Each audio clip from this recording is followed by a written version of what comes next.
Hello, नमस्कार दोस्तों। मैं आपका अभिषेक सर आपकी कोचिंग द चैलेंजर्स पॉइंट से आपके यूट्यूब चैनल द चैलेंजर गुरु से बात कर रहा हूं। जैसा कि आप सब जानते हैं कि इस चैनल के माध्यम से आपको लगातार प्रतियोगी परीक्षाओं की तैयारी कराई जा रही है। साथ ही साथ विभिन्न भर्तियों से संबंधित आपको जानकारी भी प्रदान की जाती है। आप लोगों का बहुत ही आभार मैं व्यक्त करता हूं, क्योंकि आज हमारे चैनल पे 1.5 के लगभग 1500 सब्सक्राइबर्स हो चुके हैं। और इसी तरीके से होली के बाद हम लोगों ने जो स्टार्टअप किया था, और इसी तरीके से हम लोगों का ये चैनल आगे बढ़ रहा है। तो शनिवार को हम लोगों का सेमिनार है, आप लोग इसको ज्वाइन जरूर करिए इस सेमिनार को। साथ ही साथ भर्तियों की तैयारी करिए। जो आपके मैथ्स की क्लास है, रीजनिंग की क्लास है, जीएस की क्लास है, ऑनलाइन ऑफलाइन दोनों चल रहा है। ऐप्स के माध्यम से आपकी तैयारी हो जाएगी। हम यूपीपी का बैच चला रहे हैं, जिसके अंतर्गत आपको नंबर सिस्टम टॉपिक स्टार्ट हुआ था और नंबर सिस्टम के 3 से 4 लेक्चर हो चुके हैं। आइए देखते हैं आज आगे क्या है हमारा टॉपिक में। तो देखिए दोस्तों, आज हम लोग पढ़ेंगे नंबर सिस्टम में सीरीज वाले क्वेश्चन करेंगे। ठीक है, सीरीज वाले क्वेश्चन करेंगे। इनका स्टार्टअप यहां से होता है सीरीज वाले। अब सीरीज वाले जो प्रश्न होते हैं इनका क्या लेवल है, कैसे इनको समझा जाए, आइए देखते हैं।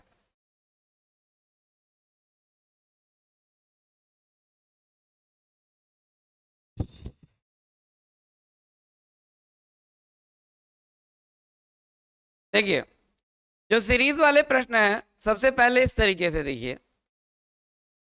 जैसे कहेगा आपसे कि पांच क्रमागत संख्याओं का योग, संख्याओं का योग 100 है। 5 क्रमागत संख्याओं का योग 100 है। तो सबसे बड़ी संख्या ज्ञात कीजिए, सबसे छोटी संख्या ज्ञात कीजिए, है ना। तो इस तरीके से बोलता है। तो ये सीरीज का टाइप 1 में पढ़ाने जा रहा हूं आपको। टाइप 1, ये हमारा टाइप 1 का क्वेश्चन है, राइट। तो सीरीज में कहता है आपसे कि 5 क्रमागत संख्याओं का योग 100 है, तो सबसे छोटी संख्या क्या होगी। कैसे इसको सिंप्लीफाई करेंगे। 5 क्रमागत संख्याओं को कह देगा, 5 क्रमागत सम संख्याओं को कह देगा, 5 क्रमागत विषम संख्याओं को कह देगा, है ना। तो क्रमागत का मतलब होता है कंसेक्यूटिव। क्या बोलता है, कंसेक्यूटिव। इंग्लिश में इसको बोलते हैं कंसेक्यूटिव। ठीक है, कंटिन्यूअस, कंसेक्यूटिव या continuous. The sum of 5 consecutive number is 100, then the smallest number is, or the biggest number is, or middle number is, छोटा नंबर, बीच का नंबर, है ना। तो इस तरीके से आपसे कहता है वो। तो सबसे पहले हम इसका बेसिक कॉन्सेप्ट समझेंगे, फिर हम इसका क्या समझेंगे, ट्रिक समझेंगे कि किस ट्रिक से ये होगा हमारा, राइट। तो आइए देखते हैं इसका बेसिक कॉन्सेप्ट क्या है।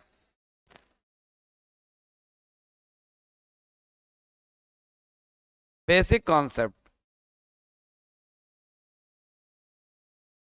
तो इसके बेसिक कॉन्सेप्ट की अगर हम बात करें तो बेसिक कॉन्सेप्ट का मतलब ये है कि अगर आपको क्रमागत सम संख्या कह दे, अरे क्रमागत संख्या कह दे, कंसेक्यूटिव कह दे, 3 कंसेक्यूटिव, 4 कंसेक्यूटिव, 5 कंसेक्यूटिव, 6 कंसेक्यूटिव, चाहे कुछ भी कह दे, एक बात आपको दिमाग में ये रखनी, क्रमागत संख्याओं में हमेशा 1 का अंतर होता है। क्रमागत संख्याओं में कितने का अंतर होता है, 1 का। तो जैसे क्रमागत संख्याओं का सेंस आप समझिए, जैसे मान लीजिए 1 हो गया, 2 हो गया, 3 हो गया, 4 हो गया, 5, 6, ये कंसेक्यूटिव या क्रमागत संख्या है, यही होता है। 6 नहीं है, 6 तक नहीं भाई। अब ये and so on, dot dot dot dot infinite, ये आपके कंसेक्यूटिव नंबर्स होते हैं। क्लियर है? लगातार संख्या है। तो आपको अगर कह दे कि लगातार संख्या है तो आप क्या करेंगे? तो लगातार संख्याओं का मतलब यह है कि आप पहली संख्या x ले सकते हैं, बेसिक कॉन्सेप्ट। अगली संख्या आपको हो जाएगी x+1, फिर x+2, सब में एक एक का डिफरेंस होगा, फिर x+3 और प्लस x+4। इनका सम आपको गिवन है 100। क्लियर है? इनका जो सम दिया है क्या दिया है? 100। कोई दिक्कत किसी को? अब ये x कितने हैं हमारे? 5 हैं, 5x और प्लस यहां पे जितने हैं उससे एक कम ही रहता है। ये जैसे 5 है तो कहां तक जाएगा? 4, 4 कहेगा तो 3, 3 कहेगा तो 2। समझ रहे हो? तो अब यहां से जोड़ना शुरू कर दो, 4 3 7, 2 9 और 1 10। इनका सम हो गया 100। तो 5x equal to 100 minus 10, right? x equal to 90/5। Clear है? 90 से 5 कट जाएगा, कितनी बार में जाएगा बताओ? 90 में 5 से डिवाइड करेंगे कै बार जाएगा? 18 5 90। टेबल तो याद कर लीजिए भाई, आप लोग टेबल नहीं याद किए बताइए। अपनी तो बेइज्जती करा ही रहे हैं, मेरी भी बेइज्जती हो रही है। ठीक है, तो x की वैल्यू 18 हो गई। x हमारा सबसे छोटा नंबर था तो ये 18, x+1 18 और 1 19, x+2 18 2 20, x+3 21 और 22। 18 19 20 21 22, सबसे बड़ा नंबर 22, सबसे छोटा नंबर 18। ये हमारा बेसिक कॉन्सेप्ट है। बोलो संतुष्ट हो? समझ में आया ये चीज? ये हमारा बेसिक कॉन्सेप्ट है। एग्जाम में लेकिन क्वेश्चन ऐसे नहीं करना है, ये तो आपको मैंने समझाने के लिए बताया है। एग्जाम में हमको 30 सेकंड में एक क्वेश्चन करना होता है, 30 से 40 सेकंड में एक क्वेश्चन करना होता है। और आप क्या कहते हैं कि ये क्वेश्चन को पढ़ने में 1 मिनट लगा देते हैं एग्जाम में। पढ़ने के बाद फिर सोचते हैं कि इसको लगाना कैसे है। यही तो करते हैं, पढ़ने के बाद फिर सोचते हैं दिमाग में, ऐ साला ये तो नंबर सिस्टम का है, सर जी क्या बताए थे। ज्यादातर विद्यार्थियों को यही नहीं पता होता कि वो क्वेश्चन किस टॉपिक का है कि नहीं? अब परसेंटेज है, परसेंटेज में रेशियो भी डाल देता है, समझ में नहीं आता कि वो रेशियो का क्वेश्चन है कि परसेंटेज का क्वेश्चन है, कहां से उठाया है। बोलो क्लियर है? तो भैया ये चीजें तभी क्लियर होंगी जब आप स्टार्टिंग से एक एक चीज को आराम से पढ़ेंगे। ठीक है, अभी बहुत आपकी उम्र नहीं बीती जा रही है कि आप बुढ़ा गए हैं जो है। 2 साल कंसंट्रेट होके अगर पढ़ लीजिए तो आपको तीसरे साल की जरूरत नहीं पड़ेगी। अगर आप 8-8 10-10 घंटा पढ़ लेते हैं तो, और नाचेंगे। और यही 2 से 3 साल की जो टाइम पीरियड है आपकी 60 से 70 साल की लाइफ को सिक्योर करता है। और आदमी यही 2 से 3 साल 4 साल नहीं पढ़ता है तो बाकी फिर 60 से 70 साल तक नाचता रहता है। चाय की दुकान खोल लूं कि ठेला लगा लूं कि पकौड़ा तलूं, यही सब फिर सोचता है।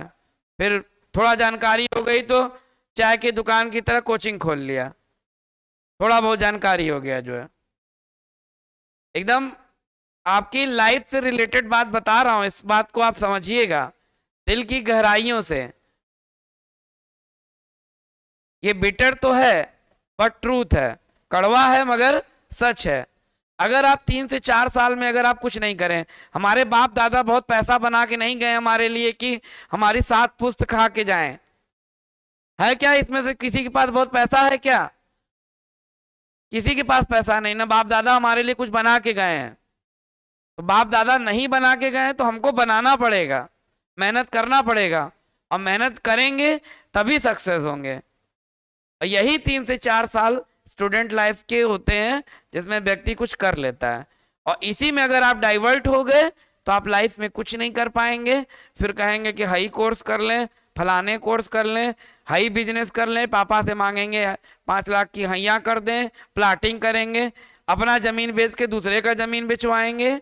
यही सब दुनियादारी चल रही है। कुमार विश्वास का नाम सुना है आपने? कुमार विश्वास का, कुमार विश्वास यही कहते थे इंजीनियर्स को लेके कि उनके माँ बाप अपनी जमीन जायदाद मकान बेच के बच्चे को इंजीनियर बनाते हैं, और बाद में जब वो नौकरी अच्छे से वहां नहीं पढ़ते, नहीं कर पाते हैं, तो बाद में यही प्लाटिंग का काम करके दूसरों की जमीन बेचवाते हैं वही लड़के। समझ रहे कि नहीं जो कह रहा हूं? समझिएगा। तो यही सब, फिर चाय बना लें या सिगरेट की दुकान खोल लें, मतलब 50 तरीके की चीजें ऐसी आ जाती हैं लाइफ में। क्यों? क्योंकि हम अपने फ्यूचर को लेके सिक्योर ही नहीं है। मैं डंके की चोट पे मैं कह रहा हूं, मैं जो पढ़ाऊंगा वही आएगा, इसके अलावा कुछ नहीं आने वाला है। आप कोई पेपर उठा के देख लो, लेकिन उसके लिए मुझे 1.5 से 2 साल भैया समय देना पड़ेगा। ना आपका आईक्यू इतना तेज है कि मैं जो पढ़ाऊं एक बार में आप कैच कर ले जाओ। बहुत तेज है क्या मेरा दिमाग? है नहीं दिमाग। तो इन सब चीजों से थोड़ा सा अलग करेंगे तभी। और दूसरी चीज, एक इंपॉर्टेंट चीज, जैसे थोड़ी सी कठिनाई आई, थोड़ी सी परेशानी आई, एक भर्ती देखे नहीं हुआ, दूसरी भर्ती नहीं हुआ, तो लोग क्या करते क्या है कि रास्ता बदल देते हैं। अब हम तैयारी ना कर, अब होएगा हमार होएगा, अब तैयारी खत्म हमार होएगा, 2 साल में हमारी तैयारी खत्म, 2 साल में हमारी तैयारी खत्म। जो सफल लोग हैं वो क्या करते हैं पता है? उनका जो डेस्टिनेशन है, जो उनकी मंजिल है, आपकी मंजिल है गवर्नमेंट जॉब पाना, तो उस रास्ते क्या करते हैं कि उसको नहीं, अपना जो लक्ष्य है, अपना टारगेट है, उसको नहीं बदलते हैं, वो उसको पाने का तरीका बदलते हैं, उसको पाने का तरीका बदलते हैं। तो तरीका बदलो, अपना मंजिल क्यों बदल रहे हो? है कि नहीं बताइए? आप क्या कर रहे हैं? आप जैसे 1-2 साल में नहीं हुआ, अब यहाँ तो लड़के, मिर्जापुर की इतनी गंदी आदत है यहाँ के बच्चों की, 4 महीना 5 महीना काम किए, पढ़े, उसके बाद हो ही गया, अब हमार हो भाई न करे, और करे बाद फलनवा दोस्त कहे कि चला हई कही दे, वो कही दे भाई। बड़ी गंदी आदत है, पढ़ते ही नहीं है, नॉन सीरियस है। और आजकल एक बड़ा गंदा ट्रेंड और चल गया है लाइब्रेरी का। लाइब्रेरी का ट्रेंड क्या है? जिसको कुछ आता ही नहीं है वो जाके लाइब्रेरी में 4-4 5-5 घंटा बैठा हुआ है। कर क्या रहा है पता है लाइब्रेरी में? बस केवल 1 से 2% जो सीरियस बच्चे, भैया लाइब्रेरी में भी जाने के लिए तुमको पहले से ज्ञान होना चाहिए ना, तब ना तुम सेल्फ स्टडी करोगे वहां पे जाके। केवल लाइब्रेरी में गए, आधा 1 घंटा पढ़ा, उसके बाद 1-2% जो पढ़ते हैं वो सीरियस है, उनका सिलेक्शन हो जाता है। बाकी लोग नॉन सीरियस हैं, मोबाइल में जाएंगे, फेसबुक, व्हाट्सएप, वीडियो डाउनलोड करेंगे, मूवी देखेंगे, यही सब समस्याएं चल रही हैं। इसी सब समस्या से वो ग्रसित हैं। लाइब्रेरी वालों की तो बल्ले बल्ले है। लेकिन पहली प्राथमिकता आपकी कोचिंग करना है, और कोचिंग करना ही नहीं है प्राथमिकता आपकी। प्राथमिकता ये होनी चाहिए, हम कोचिंग तब तक करेंगे जब तक हम सफल नहीं हो जाएंगे। माँ बाप के कहने से या किसी दोस्त के कहने से कोचिंग नहीं करनी है हमको। फलनवा गंगा में कूदे तो तुम कूदबो, फलनवा शादी करे तो तुम शादी कर लो। नहीं, आज सब ऐसा, ये ग्रुपिंग बाजी बंद कर दीजिए। थिंक अबाउट योर फ्यूचर, अपने फ्यूचर के बारे में सोचो। एक यही चीज ऐसी है जहां पे मैं कहता हूं आदमी को सेल्फिश हो जाना चाहिए, मतलबी जिसको है। एक यही चीज ऐसी है जहां मैं कहता हूं कि आप मतलबी बनो, क्योंकि जब तक आप मतलबी इस मामले में नहीं बनोगे, आपको बहकाने वाले अराजक तक तो बहुत हैं। ना खुद पढ़ेंगे ना आपको पढ़ने देंगे। इस चीज को एकदम दिमाग से आउट कर लीजिए, तभी सफल होंगे। अदरवाइज ये 3-4 साल तो मौज मस्ती में बीकेगा, लेकिन इसके बाद 60 साल की लाइफ तक इतना दुख दर्द है कि आप सोच नहीं सकते हैं। अगर आप कहीं इन 3-4 सालों में अपने प्लेटफॉर्म पे खड़े नहीं हो पाएंगे। फिर आपको अपने प्लेटफॉर्म पे खड़ा होना है, अपने पैरों पे। पता है, तुमसे ज्यादा बातें तुम्हारे बारे में तुम्हारे पड़ोसी करते हैं, तुम्हारे रिश्तेदार करते हैं। फलनवा का लड़का तो आईएएस हो गया, तुम क्या कर रहे हो, 4 महीने से कोचिंग जा रहे हो? क्या जवाब देते हो घर पे जाके? कहते हैं कि नहीं कहते हैं? पापा से कहेंगे पीठ पीछे, को उनका लड़का तो आईएएस बन गया, उनका लड़का तो पुलिस में बन गया, मारे जी तो लड़का पढ़त रहा। अब पापा क्या जवाब दें? पापा के तो सर झुका हुआ है कि हमारा बेटा तो पढ़ ही नहीं रहा है, हमारा बेटा कुछ कर ही नहीं रहा है, हमारी लड़की कुछ कर ही नहीं रही है। लड़कियां देखो, आईएएस का रिजल्ट है, टॉप 10 में साला सब लड़कियां भरी पड़ी हैं, लड़के पढ़ ही नहीं रहे।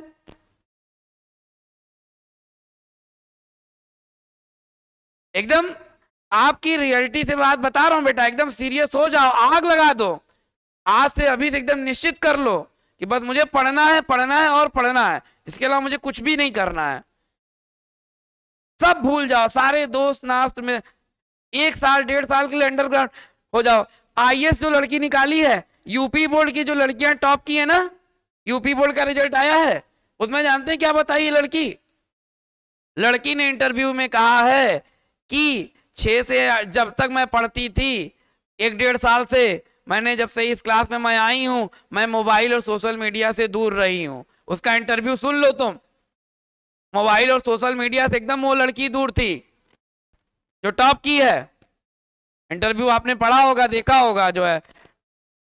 और हम और आप 1 मिनट भी मोबाइल से दूर नहीं रह पाते हैं। जैसे हाथ में खुजली होती है, फेंक दो मोबाइल, कूड़े की तरह आग लगा दो, इसको कोई मतलब नहीं है, तुम्हारा जीवन बर्बाद कर रहा है ये, अगर सफल होना है। इसलिए कह रहा हूं,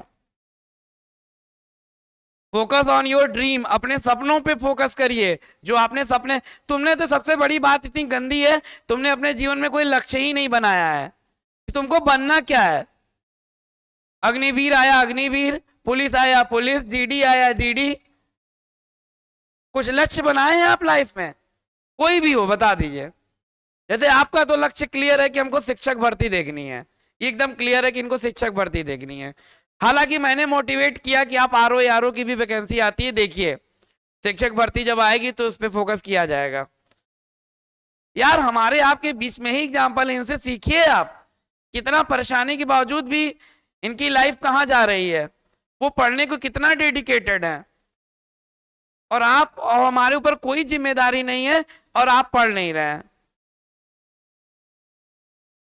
हम ये आपकी बात नहीं कर रहे हैं, ये लगभग 99% लड़के और लड़कियों की समस्याएं हैं, इसी समस्या से ग्रसित हैं।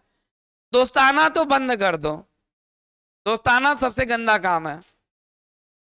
और एक अच्छी चीज ये है कि अगर आप किसी अपने दोस्त को कहोगे भाई चलो पढ़ लो ना, तो पहले वो गाली देगा, अरे यार मुझे कहाँ फंसा रहे हो। और अभी उससे कह दो कि चलो यार ड्रिंक करते हैं, घूमते हैं, मौज मस्ती, हाँ यार अब मजा आएगा, यार तुमने एकदम मन की बात बोल दी। और जब वो दोस्त तुम्हारा कैरियर बनाने के लिए बोल रहा है, तब तुम्हारी अक्ल पे पत्थर पड़ गया है, कुछ नहीं करना है। आज दोस्त अपने पैसे से तो पिलवा देगा, लेकिन उसके बाद फिर क्या करोगे? फिर कहां पैसा पाओगे? फिर घर की प्रॉपर्टी, सामान, बीवी के गहने। ऐसे लोगों की रिस्पेक्ट बीवियां भी नहीं करती हैं।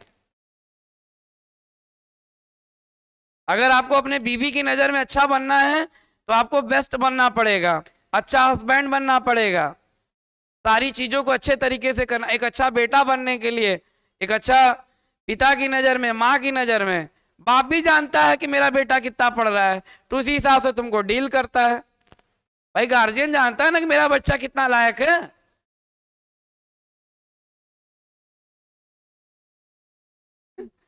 समझ में आ रहा है? तो इसीलिए कह रहे हैं सबसे पहले you have to set your goals. आप अपने गोल सेट करिए, आप अपने लक्ष्य, अपने ड्रीम को सेट करिए। मुझे इस बार 2023 में नौकरी ले लेना है, कोई ना कोई एक वैकेंसी ले लेना है। यूपीपी आ रही, यूपीपी टीचर्स आएगी, टीचर्स 2023-24 2 साल का टारगेट बना लो। ना सिलेक्ट हो जाओ तो कहो तैयारी मैं कराऊंगा। इतनी सुविधा दे दिया यार, जो पढ़ा रहा हूं उसका वीडियो भी मिल जा रहा है। अब क्या लोगे, घर द्वार लोगे मुझसे?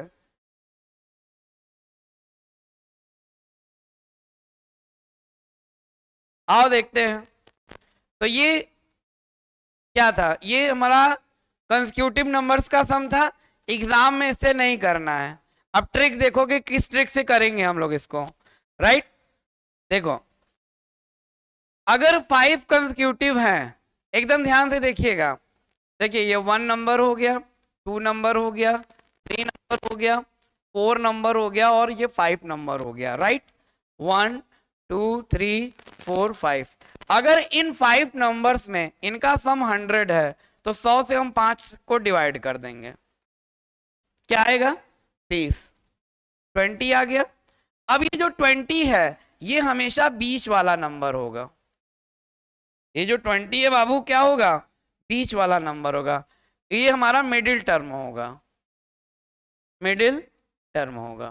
तो अगर ये 20 है और कंसेक्यूटिव नंबर में सब में एक एक का डिफरेंस है, एक एक का अंतर है, तो 20 के बाद क्या होगा? 21। और उसके बाद क्या होगा? 22। और 20 से पहले क्या होगा? 19। और उसके पहले क्या होगा? ये हो गए हमारे पांचों के पांचों नंबर्स। अगर बीच का पद पूछता है तो हम डायरेक्ट बता देते डिवाइड करके तीसरी संख्या। अगर बीच का टर्म्स पूछता तो हम डायरेक्ट बता सकते हैं, नहीं बता सकते हैं? क्लियर है? तो ये आपका मिडिल टर्म निकालने का तरीका है। अब स्मॉलेस्ट नंबर पूछे, चाहे ग्रेटेस्ट नंबर पूछे, छोटा नंबर, बड़ा नंबर पूछे, हम बहुत आसानी से कर सकते हैं। हाँ, 6 होगा तो उसका भी बताते हैं, पहले इसको देखें आप। इतना क्लियर हो गया कि नहीं हो गया? राइट। चलिए, और एक क्वेश्चन है, जैसे मान लीजिए दे दे सम ऑफ 5 कंसेक्यूटिव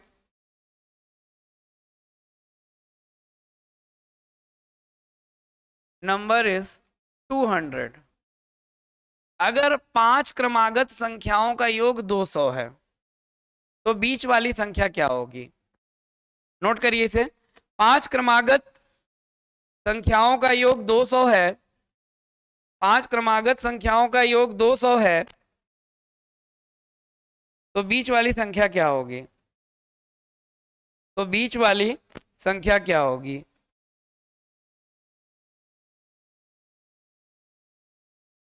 बीच वाली संख्या क्या होगी? ठीक है, बीच वाली संख्या क्या होगी?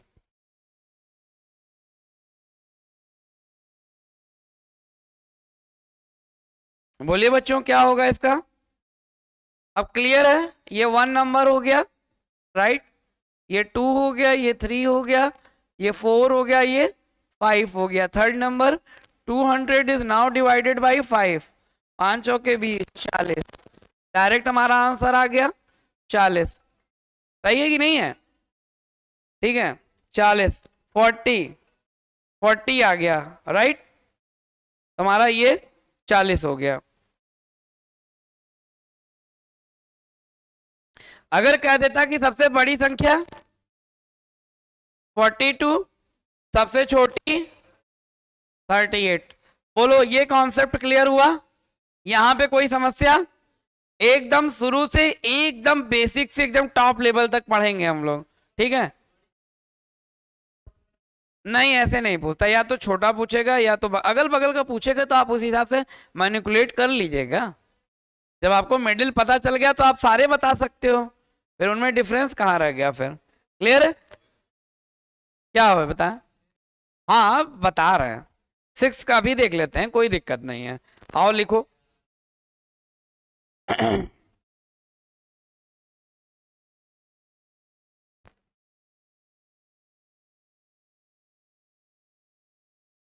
6 क्रमागत संख्याओं का योग, संख्याओं का योग। अब सम ऐसा देना है कि नंबर कट जाए ना। 6 क्रमागत संख्याओं का योग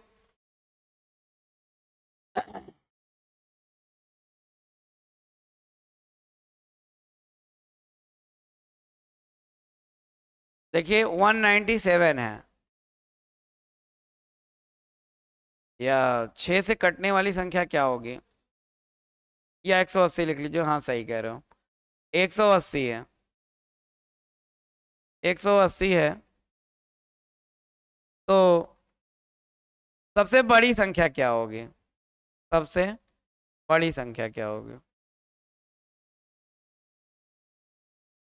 सबसे बड़ी संख्या क्या होगी?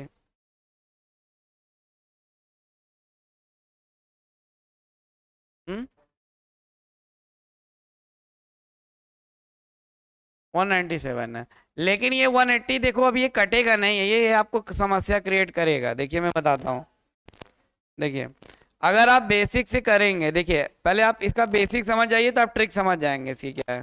देखिए x है, x+1 है, x+2 है, राइट, x+3 है, और x+4 है, और x+5 है, बराबर 180 आप बोल रहे हैं।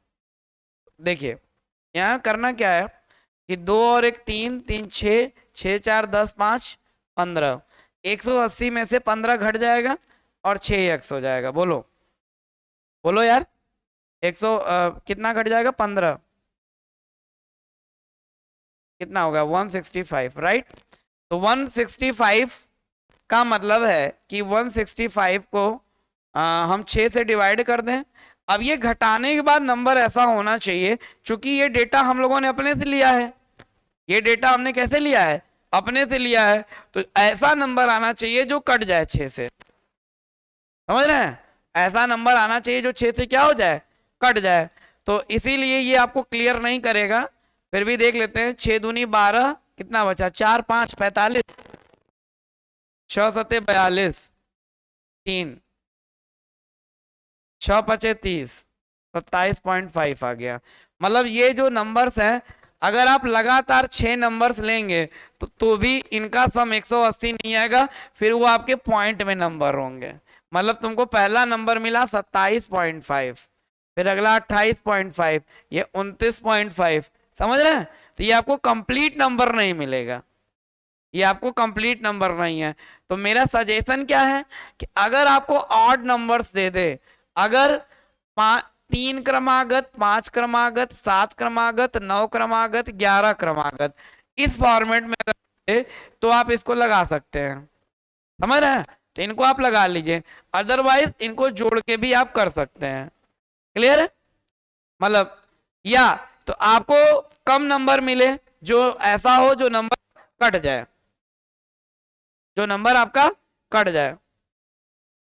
कितना, 195, तो 195 से क्या होगा, 15 कट जाएगा, 80 हो जाएगा। तो अब ये आपको 30 से कट जाएगा, 6 से ना, 6 3 18, तो 195 पे आपका सेट बैठ जाएगा। तो इसका मतलब ये आपको दे देगा बच्चा कितना, 30, 31, 32, 33, 34, 35, 36, इस तरीके से। क्लियर है। तो आपके पास ऐसा नंबर होना चाहिए जो कट जाए, क्योंकि हम लोग सेल्फ ले रहे हैं इसलिए नंबर कट नहीं रहा है। क्लियर है। और देखो, तो ये हो गया क्रमागत संख्याओं का हो गया। अब जैसे कभी कभी कहता है कि क्रमागत सम संख्याओं का, क्रमागत विषम संख्याओं का, ठीक है। अगर आपको क्रमागत सम संख्या लेनी है, क्रमागत सम संख्या लेनी है, कंटिन्यूअस इवन नंबर, और क्रमागत विषम संख्या लेनी है, क्रमागत विषम संख्या लेनी है, राइट। बोलिए, ऑड नंबर्स।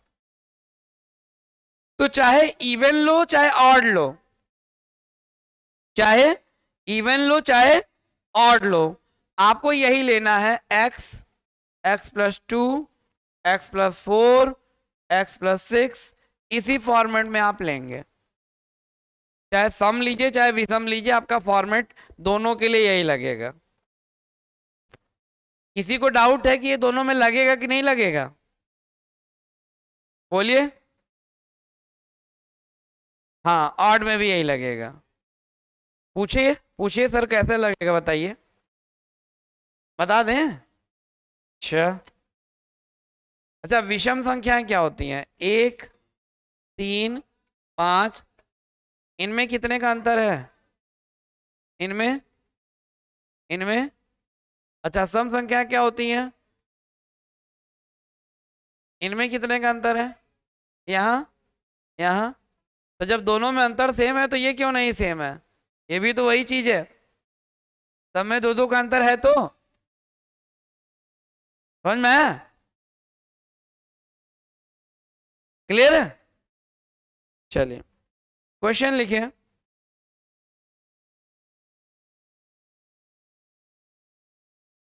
क्वेश्चन लिखिए। पहला क्वेश्चन है, 5 क्रमागत सम संख्याओं का योगफल, सम संख्याओं का योगफल 80 है। 5 क्रमागत सम संख्याओं का योगफल, sum of 5 consecutive number is 80। ठीक है, then the largest number is, तो सबसे बड़ी संख्या क्या होगी? सबसे बड़ी संख्या क्या होगी? सबसे बड़ी संख्या क्या होगी?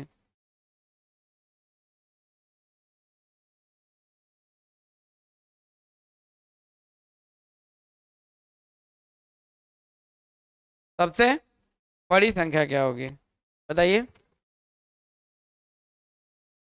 तो यहाँ पे आप बेसिक तो x+2, x+4, x+6,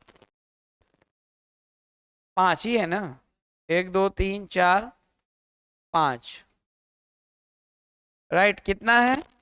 80। तो ये हमारा 4x हो जाएगा, नहीं 5 है ना, 5x+ 8 6 14 4 18 2 20, राइट, बराबर 80। 5x बराबर 60, x बराबर 12। पहली संख्या क्या होगी? 12, फिर 14, फिर 16, फिर 18, फिर 20। सबसे बड़ी संख्या क्या हो जाएगी? 20। क्लियर है? इसमें भी आप वही चीज लगा सकते हैं जो अभी इसके पहले मैंने फार्मूला बताया। 5 नंबर्स हैं, 1, देखो 1 2 3 4, बीच वाला नंबर तीसरा होगा। 80 को 5 से भाग दे दीजिए, क्या आएगा? 16। 16 है, सम संख्या है तो दो दो का अंतर, 16 2 18 2 20, 16 के पैसे 14, 14 के पहले 12, सारे नंबर्स मिल गए। क्लियर है?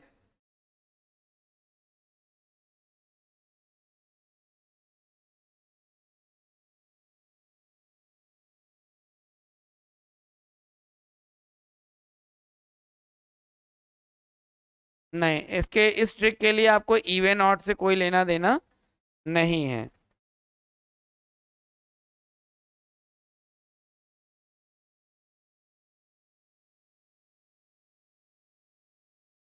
राइट, कह दे कि तीन क्रमागत तीन क्रमागत सम संख्याओं का योग, सम संख्याओं का योग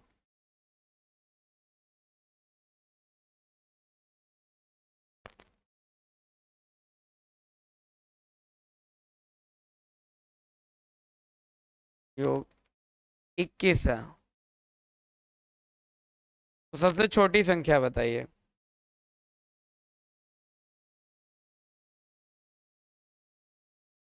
सबसे छोटी संख्या क्या होगी?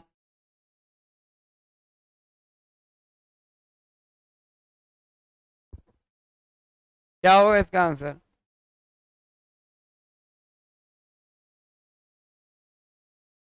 क्या होगा बताइए?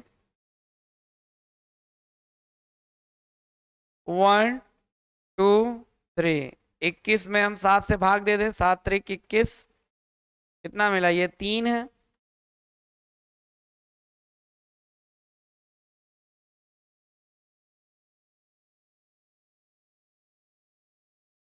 21 है ना, 3 है ना, तो 3 से भाग दे दो, 3 7 21, 7 9 5, 5 7 9।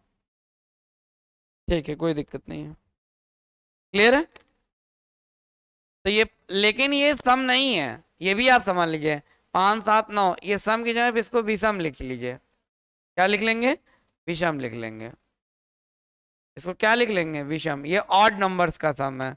ऑड, अगर 3 ऑड नंबर्स होंगे तभी ये आपका 21 बनेगा, जो सम हम दिए हैं। ठीक है, तो ये सारे डेटा हम अपने से दे रहे हैं, बुक से तो हम दे नहीं रहे डेटा। इस तरीके से इसके क्वेश्चंस हो सकते हैं। हाँ, बुक में जो आपको डेटा मिलेगा वो क्या मिलेगा? सही मिलेगा, तो उसको आप डायरेक्ट कर सकते हैं। क्लियर? जैसे करिए, 5 क्रमागत, 5 क्रमागत विषम संख्याओं का योगफल 145 है। 5 क्रमागत विषम संख्याओं का योगफल 145 है। 145 है। तो सबसे बड़ी संख्या क्या होगी? देखिए, ये बन पा रहा है, ये डेटा कटेगा।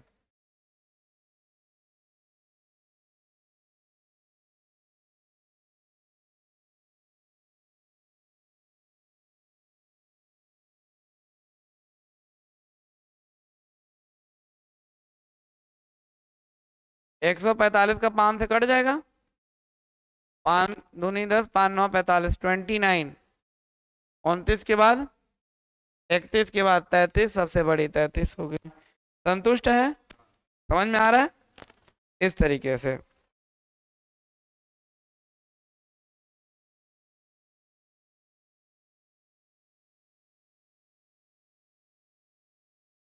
लिखिए, 7 क्रमागत सम संख्याओं का योगफल 140 है। 7 क्रमागत क्रमागत सम संख्याओं का योगफल 140 है। तो सबसे छोटी संख्या क्या होगी? 7 क्रमागत सम संख्याओं का योगफल 140 है। 140 है, 3 कहाँ होगा? हमने 7 कंसेक्यूटिव नंबर्स बोले हैं। अब देखिए, 1 2 3 4 5 6 7, तो चौथा नंबर, बीच का नंबर कौन सा होगा? चौथा होगा। 140 को 7 से डिवाइड करो, क्या आएगा? 20, तो ये 20 हो जाएगा। ये क्या होगा? ये इसके पहले, इसके पहले, इसके पहले 14। क्लियर है? समझ में आ रहा है? तो इस तरीके से आपको इवन और ऑड वाले जो हैं, इनका कॉन्सेप्ट समझ में आ गया। तो 4 क्रमागत, 6 क्रमागत, 8 क्रमागत कहे तो आप इस तरीके से कर सकते हैं, चाहे इवन हो चाहे ऑड नंबर्स हो, आप इन नंबर्स को इस तरीके से लगा सकते हैं। क्लियर है? तो ये कंटिन्यूअस मतलब लगातार नंबर्स का जो सम है सीरीज में, वो आपका यही है। ठीक है, और आपको बड़ा करना चाहे तो कह सकता है एग्जामिनर। लिखिए,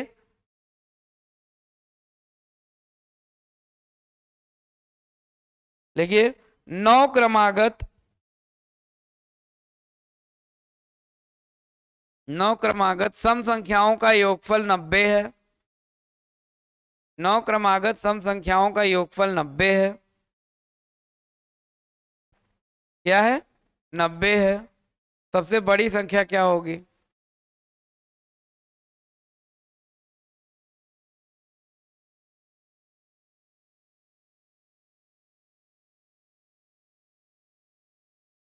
हो जाएगा? बोलो भाई। 7 के बाद 8 कर लो, 9 कर लो।